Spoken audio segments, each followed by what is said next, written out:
Bonjour à tous. Le dernier rapport du GIEC, le groupement d'experts intergouvernemental sur le climat, nous l'a rappelé.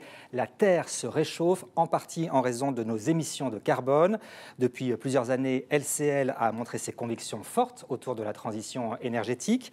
Pour cela, la gamme Impact Climat a été développée pour permettre aux clients de LCL d'investir dans des actifs réels qui sont à la pointe de la transformation énergétique. Pour en parler, nous accueillons aujourd'hui Mathilde Mignot. Bonjour. Bonjour. Alors vous occupez des partenariats au sein de l'unité spécialisée sur les solutions fondées sur la nature chez EcoAct. Première question, est-ce que vous pouvez nous présenter ce qu'est EcoAct? Oui, EcoAct, c'est un cabinet qui accompagne les entreprises et les territoires dans la définition et la mise en œuvre de leur stratégie climat et carbone. Donc cela implique par exemple la réduction, donc la mesure de la réduction de leur impact environnemental et aussi l'atteinte de l'objectif zéro émission nette. Alors dans EcoAct, que faites-vous? Quel est votre rôle? Alors mon rôle, je travaille, comme vous l'avez dit, au sein de l'unité qui est spécialisée sur les solutions fondées sur la nature. Et le rôle de cette équipe, avant tout, c'est de financer et de développer des projets de lutte contre le dérèglement climatique et en accord avec les objectifs du développement durable de l'ONU. Et le rôle de mon équipe au sein de cette unité, c'est d'identifier des projets et des partenaires avec lesquels collaborer pour les analyser, d'abord ces projets, à la fois sur le terrain et en collaboration avec nos partenaires, et sélectionner les meilleurs projets pour les proposer à nos clients dans le cadre de leur stratégie climat. Si on prend les différents types de projets pour rentrer un petit peu dans le détail et rendre ça plus concret, on a à la fois des projets qui peuvent être de restauration et de préservation des écosystèmes ou des projets de développement des énergies renouvelables, comme tout un tas de types de solutions qui modifient les pratiques actuelles pour prendre en compte les enjeux climat et la crise actuelle. Au niveau global, en fait, le rôle d'EcoAct, dans cette partie de son activité, c'est vraiment de répondre aux attentes de l'accord de Paris. C'est vraiment l'accord de Paris, votre référence. Alors, que représente le marché de la compensation carbone aujourd'hui? Quel est son intérêt et quel est son impact? Le marché de la compensation carbone volontaire vise, à vrai dire, à promouvoir des investissements dans des projets qui sont certifiés sous des standards de compensation carbone. Ces standards, ils créent des méthodologies en quelque sorte, qui sont créées par des experts de ces sujets-là et qui sont reconnus à l'international. Et donc l'intérêt pour les entreprises et pour les territoires, c'est de pouvoir intégrer dans leur stratégie climat et donc dans la logique d'abord de réduction des émissions, d'avoir aussi une partie sur les émissions qu'ils ne peuvent pas réduire dans l'immédiat en quelque sorte, d'avoir une solution intermédiaire sur le temps d'investissement dans des projets de lutte contre les changements climatiques.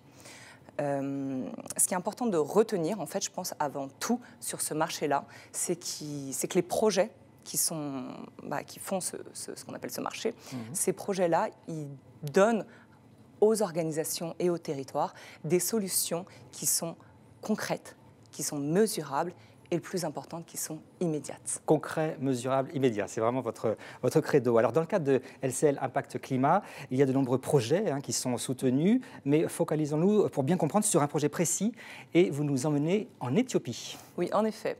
Donc LCL Impact Climat soutient principalement le projet Yedeni, qui est le premier programme de grande ampleur de préservation de la forêt en Éthiopie, et plus précisément dans l'éco-région de Balé, qui est un biome assez unique qui regroupe 29% d'espèces uniques, comme je le disais. Et avec notre partenaire sur le terrain, l'objectif, c'est vraiment d'identifier les enjeux locaux, à la fois avec les communautés locales et les gouvernements locaux aussi, les institutions, de comprendre quels sont ces enjeux. Par exemple, on ne va pas avoir les mêmes pour des communautés et des populations qui vivent dans les plaines, en quelque sorte, par rapport à des régions montagneuses. Donc, on va prendre tout ça en compte et le comprendre et proposer des solutions adaptées pour préserver la forêt. Alors, est-ce que vous avez vu les impacts concrets pour l'environnement, pour la population locale en Éthiopie? Il y a plusieurs impacts qu'on peut citer dans ce but d'améliorer les conditions climatiques et la vie des populations. Au niveau de l'environnement, ce qui est important, c'est cet aspect environnement et biodiversité. dans la logique que on préserve en fait un biome unique avec, comme je disais, 29% d'espèces uniques. Donc c'est très précieux et c'est vraiment mesurable au niveau de nos méthodologies. Et d'ailleurs, au niveau global, quand on prend plus, on sort de l'écorégion de Balai et on prend plus en compte la lutte contre les changements climatiques et l'impact carbone, on peut calculer que sur toute la durée du projet, on a plus de 25 millions de tonnes qui sont évitées en quelque sorte. Donc c'est des émissions évitées par la préservation de la forêt. Et ce qui est un chiffre vraiment, enfin, on est vraiment sur un impact important. Et enfin, très notable aussi, c'est la collaboration avec les communautés locales, comme je le disais, mais l'impact positif que ça a sur leur mode de vie. À ce niveau-là, ce qu'on peut noter, c'est que les communautés vont avoir accès à plus facilement accès à l'eau potable, vont avoir accès à de meilleures conditions de vie parce qu'ils vont avoir de meilleurs pâturages, zones de pâturage pour leur bétail. Et d'une manière générale, ça va créer de la stabilité dans la région. Comme je parlais, zone plaine, zone et région montagneuse, ça va créer de la stabilité pour ces populations et d'une manière générale pour leur cadre de vie, ce qui est important pour toute communauté qui souhaite se développer dans une logique de scolarité des enfants, de développement économique. Donc ça a vraiment un impact à ce niveau-là.